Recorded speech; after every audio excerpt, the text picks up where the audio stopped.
I'm John Molloney, the Assistant General Secretary of the PCS Union. I'm speaking here in a personal capacity.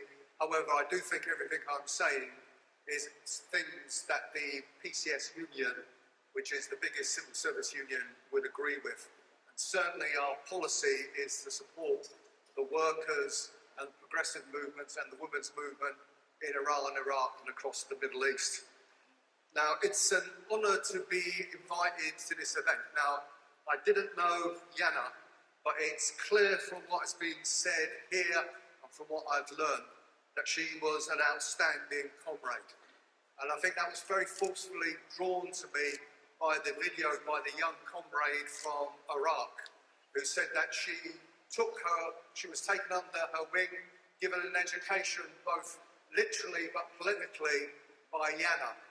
And certainly from the few people I've talked to here, it's reinforced the message that we have lost a very important comrade.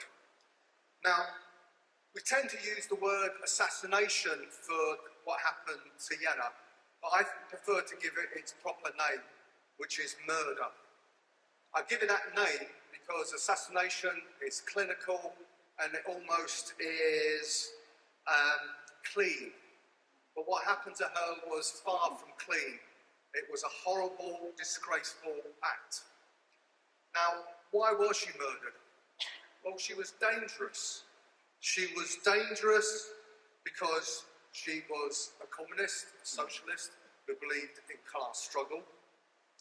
She was dangerous because she was a feminist who believed in freedom for women, both in Iraq but across the whole world. And she was further dangerous is that she put her ideas into practice. And obviously I've learned that she set up a network of safe houses across Iraq that have literally, as reported, have saved hundreds and hundreds of women's life. And to have that achievement in your lifetime is tremendous, but all our other achievements obviously were noteworthy as well. So she was 3 times dangerous, and that's why she was murdered. Therefore, the question now has to become, what do we do next? Yes, we must mourn her, both as a comrade, but also obviously as a mother, a partner, and as a human. But clearly she would have wanted, from what I would understand, for us to say, yes, mourn, but the most important thing is to continue to struggle.